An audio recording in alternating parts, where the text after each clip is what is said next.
Lights, camera, action. Well, I mean, turn on the big light in your front room. Make sure you've got the takeaway in front of you, because time now for half a dozen Freeview film recommendations for the weekend. There's a relaxation and a kind of put your feet up kind of way to spend the weekend, courtesy of me, Paul Ross, but more importantly for Van Connor, one of the country's leading film critics. Good morning, Van. So you've got a very mixed bag for us this week, and you're starting with an out-of-this-world Clint Eastwood experience, I think. I am indeed. I have a weird soft spot for this movie. So, back in 2000, apropos of nothing, Clint Eastwood decided to direct, produce, and star in a movie called Space Cowboys.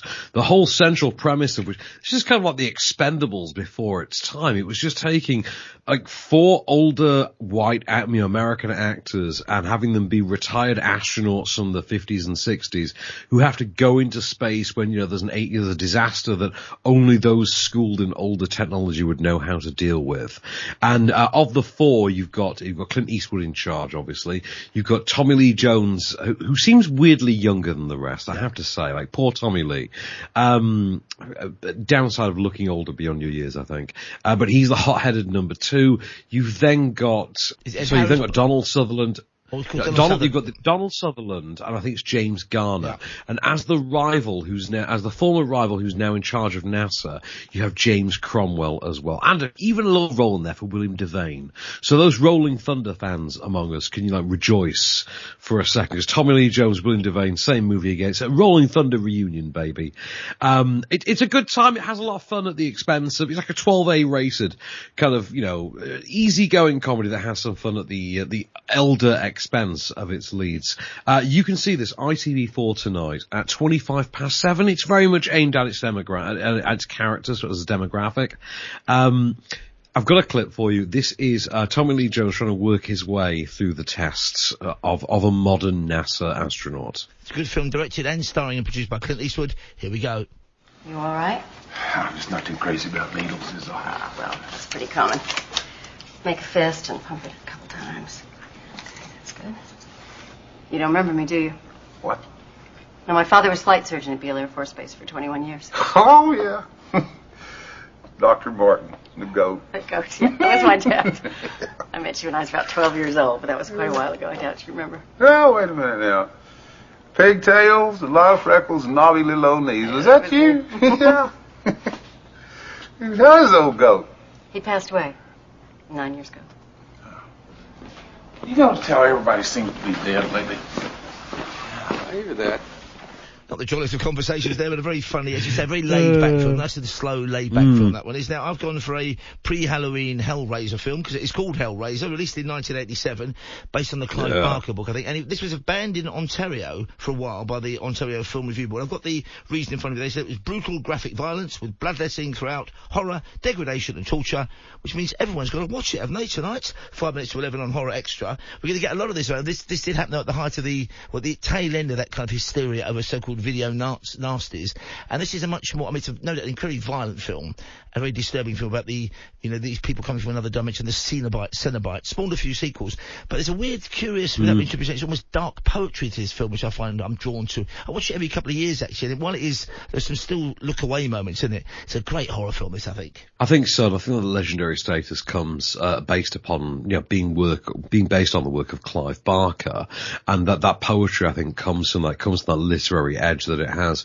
It's, this was kind of the de facto mainstream horror cinema perception of goth culture up until The Crow came out, 7 or 8 years later. Really, this kind of owned it, and this has a much harder edge than The Crow for us. This goes a lot more fantastical, but this, I feel like we had 1 or 2 sequels, I think, before The Crow came out, but I feel like when The Crow came out, we just stopped talking about the Hellraiser franchise, even though arguably a more iconic character in Pinhead than Eric Draven's Crow, definitely. And also there's that whole notion, I think they can't distinguish between pain and pleasure, which must be a bit like being a Crystal Palace fan. I'm joking, of course, with Palace fans on that front. It was directed by Clive Barker as well as adapted from his own short story. It's on Horror Extra tonight, which is a Freeview channel, 5 minutes to 11. Here's a chunk of the trailer. Be afraid, be very afraid. Hellraiser. Beyond any terror you have imagined. A nightmare. No. Unlike anything you have witnessed, is born. Because within these walls The unholy is unleashed.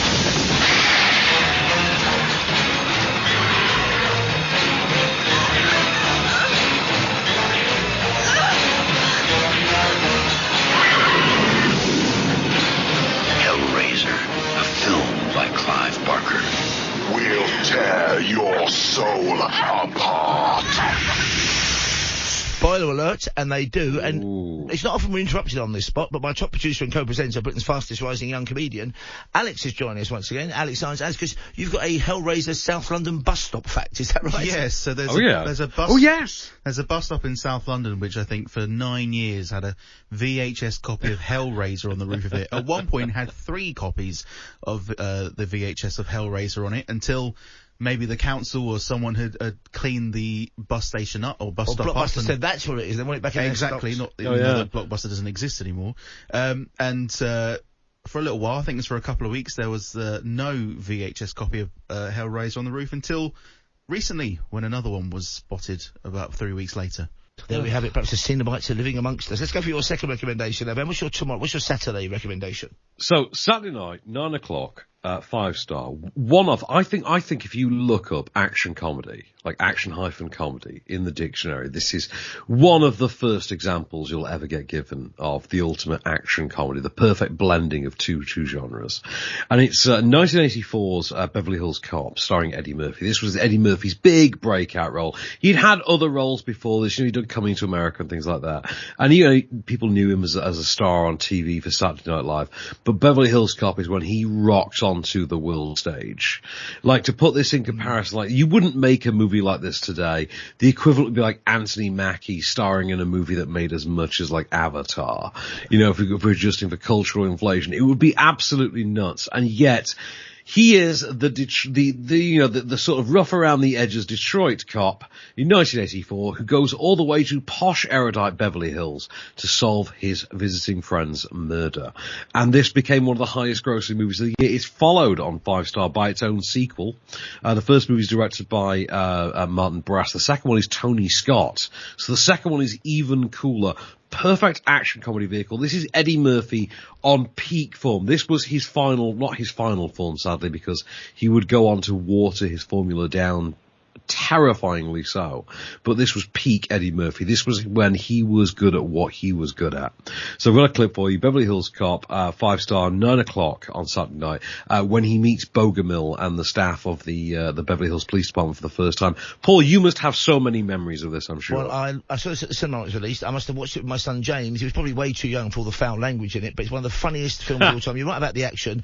A star was born in this one with Eddie Murphy. I mean, to make 48 hours, this, Trading Places, okay, had Best Defence with Dudley Moore. It's a bit of a misfire, but 3 out of 4 ain't bad. And this is one of the great films. Seriously, it should be in everybody's top 10 list of any action film or any comedy. And you've got a clip for us there. It's the first time he meets the more, should we say, uptight, more front-facing Beverly Hills PR-conscious police department. Here we go. Detective Foley. I'm Lieutenant Bogomil of the Beverly Hills Police Department. Do you wish to file charges against Sergeant Taggart? This is some kind of joke, right? Do you wish to file charges against this officer for assault? Look, where I'm from, cops don't file charges against other cops. No, I don't want to do that. Well, in Beverly Hills, we go strictly by the book. Now, why didn't you inform us when you came to town? I'm on vacation. Well, if you're on vacation, what business did you have in Victor Maitland's office? Had to go to the bathroom. I was walking by, it looked like a nice clean place, so I stopped. You always take your gun on vacation? He's allowed to, and there's some great stuff. Although the BBC once showed this at tea time, and part of the humour of this is the brilliant use of swearing. And there's a scene when the Beverly Hills police chief says, and you're so foul-mouthed, and Eddie Murphy says, foul-mouthed? I'll clean this up. Flip you. The BBC had him saying foul-mouthed, pig face, and his lips didn't make, I mean, what they don't show it at tea time. It's a great film. The swearing is funny in this, so it's a cracker. As is my recommendation, although it had a mixed reception when it came out, I think, in 2007. It's called Mr. Brooks, and I know Van's seen that. We mentioned it before, I think, on this little spot. But basically, Kevin Costner's in it, plays a very successful, very kind of wealthy businessman who happens to have a huge psychological flaw. He's a serial killer, and he's done it with a methodical approach of a great businessman. So he's found out what he likes to do. He likes to find couples and kill them. them, arranges their body in a certain way, meticulously cleans the crime scene, and leaves a thumbprint of his victims on lampshades, one of each. So it's called the Thumbprint Killer. Demi Moore turns up as a police officer who reopens this case. She's meanwhile worried that a serial killer she previously jailed called the Hangman is after her, because Mr. Brooks doesn't factor this, witnesses one of his killings. This chap, calling himself Mr. Smith, wants to be a serial killer. What an ambition. Played by Dane Cook, who's great in this film. And so he goes along for the ride. It's not going to end well for some of the characters. And what's brilliant about this film, I think, is it also stars William Hurt as Mr. Brooks' murderous id, if you like. He talks to Mr. Brooks, and, you know, he turns up in scenes with him, like nobody but Kevin Costner can see him, because he's not really real. It's a really great, underrated movie, this. You can catch it on Great Movies tomorrow night, 9 o'clock. Didn't do a huge business, but I'm surprised. There was talk of a sequel as well, I think, on this one, which may be giving too much away about the ending, but I'd quite like to see the same cast reunited, if they could afford it, to do Mr. Brooks 2, or Mr. Brooks Goes on Vacation or something. Well, I think it was originally envisioned, if memory serves, as a trilogy. I think it was planned as a trilogy of films, like doing a sort of Mr. Ripley type thing. But it's a film that, it is underrated. I've not seen it since it came out, and I would like to revisit it. But it suffered from just really awful timing. Like, it couldn't be helped. It opened, the movie opened after the release of the first season of Dexter, so it was already kind of old hat. It arrived with the start of the backlash against Dane Cook in one thing. It massively overestimated the star power that Kevin Costner would have in a point in which the mid-budget movie was starting to die, so the older audience that used to go and see Kevin Costner just weren't going to the cinema anymore at that point. It really affected the movie. It's got the feel of Hannibal Lecter. It's kind of cleverer. I know the Hannibal Lecter films are good. So Silence of the Lambs, or the first one, Manhunter is, but it's kind of, in a weird way, it's a different kind of movie with a William Hurt character, them laughing together, and it's very creepy and sinister. It gets under your skin. It's on Great Movies tomorrow at 9 o'clock from 2007. It's called Mr. Brooks. Don't let the title fool you. It's very full on. Here's a chunk of the trailer. God grant me the serenity to accept the things that I cannot change, courage to change the things that I can, and wisdom to know the difference. Ladies and gentlemen, I give you the Portland Chamber of Commerce Man of the Year, Mr. Earl Brooks.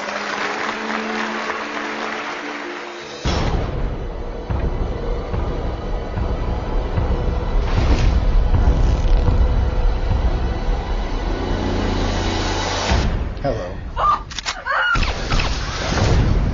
No visible signs of forced entry. We even had to cut the security chains to get in. Well, if I didn't know better, I'd say these people were killed by a ghost.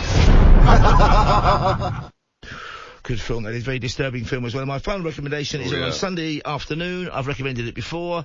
Bit of a skinny day I found Sunday, and you've got a good one coming up, but I've gone for The Hunt for Red October, 10 to 2, Channel 5 Sunday afternoon.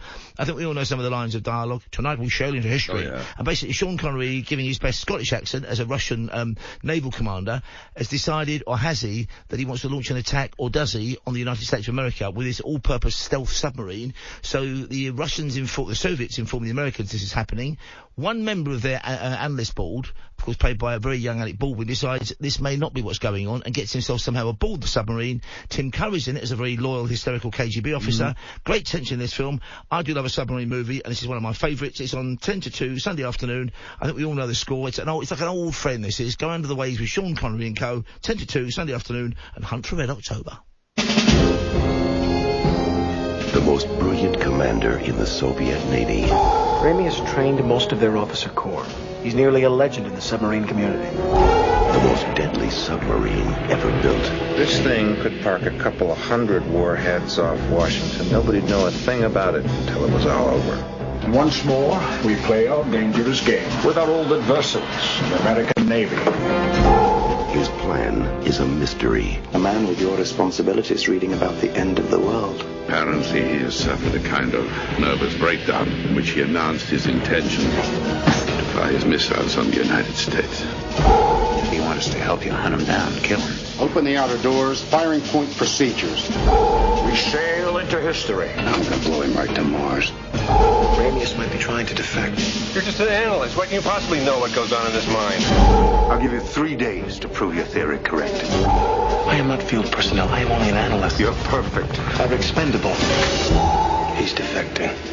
Willing to bet your life on that? I love the way they say two things, that he's nearly a legend, almost a legend. How can he be almost a legend? He's a kind of legend table or quotient. And also when he says, what do you know about what's going on in a man's mind? You're only an analyst. That's what analysts do, isn't it? They kind of work out for evidence. Anyway, it's an interesting film. Obviously, it's a mainstream big hit film, and I enjoy it. It's on Sunday afternoon. And your final recommendation, Mr. Connor, is what? I'm just going to take your nearly a legend, by the way, and raise you. I think it's London Has Fallen with Gerard Butler, in which they say all of London's known landmarks have been destroyed. And it makes you ask, what about the unknown landmarks? How does that work? Yeah, totally that. Anyway, sorry, my pick for Sunday. So, Film 4, Sunday night, 9 o'clock. I know you're a fan of this movie. We've talked about this a few times. It's James Mangold's 2019 historical drama. Le Mans 66, I think it's called in the UK. Outside of the UK, it's Ford v Ferrari.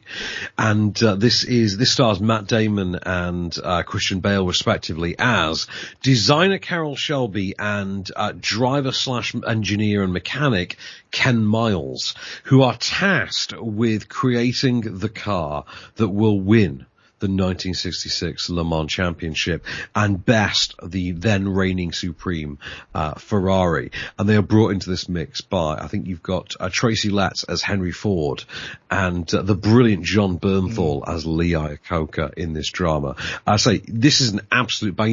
I'm sure you must have many thoughts on this, I'm sure. I love this movie. I mean, I love the Steve McQueen Le Mans, which is basically a long driving film. Yeah. And he nearly made an earlier film, a Formula One film. James Garner got there first with a frankly undercooked film just called Grand Prix. This is a great film though, because the characters are allowed to develop. There's a real sense you're watching the way a friendship does grow between two effective rivals or people from different universes. Christian Bale is one of his best roles, but he's great in this film. Matt Damon also is brilliant in it, and it's just a great, glossy, exciting film. And the fact it's based on a true story, and there's a kind of tragic aftertow to it, without giving too much away if you know anything about what happened to the various people involved in this. Just a great film, and I think it did very good business, didn't it, I think, in the end? It did, and also, let's be really honest, on a sort of bro level, it does make a really cool legend story, kind of origin story for just one of the sexiest cars ever put on four wheels.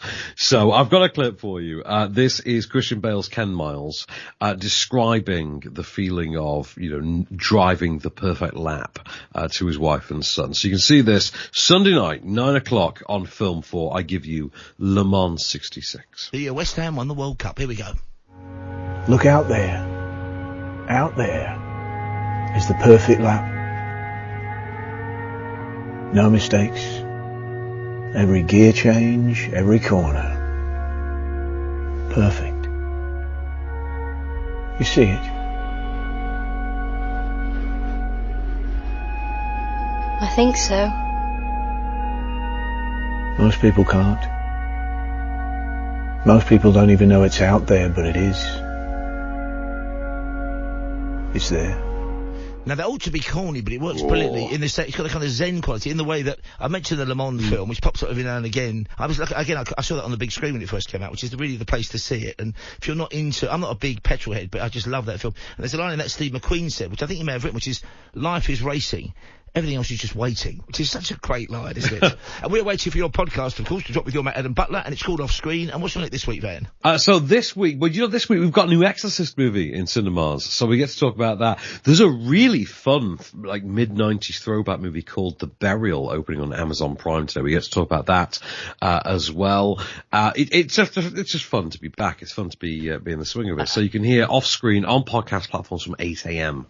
I liked Exorcist 1 and 3. Number 2 is frankly Paints Matching Bra. What did you make of it? What did you make of it? They're trying to reboot the whole franchise. So they're going, what did you make of it very quickly? I'll be really honest. I thought it was absolute rubbish. I can't help myself. I'm sorry, it was rubbish. I've just saved you 45 minutes listening to the podcast, which I'm sure the advertisers will appreciate. Because I know when you're giving it both barrels, you're even more entertaining than you are when you're appraising a film. So that's well worth a download, folks. It's called Off Screen. It's available from about 8 a.m. this morning. And that was Van Connor, our special guest each and every Friday, with between us half a dozen Freeview film recommendations for the weekend. And we're live till 5. Now, where did I put the remote control?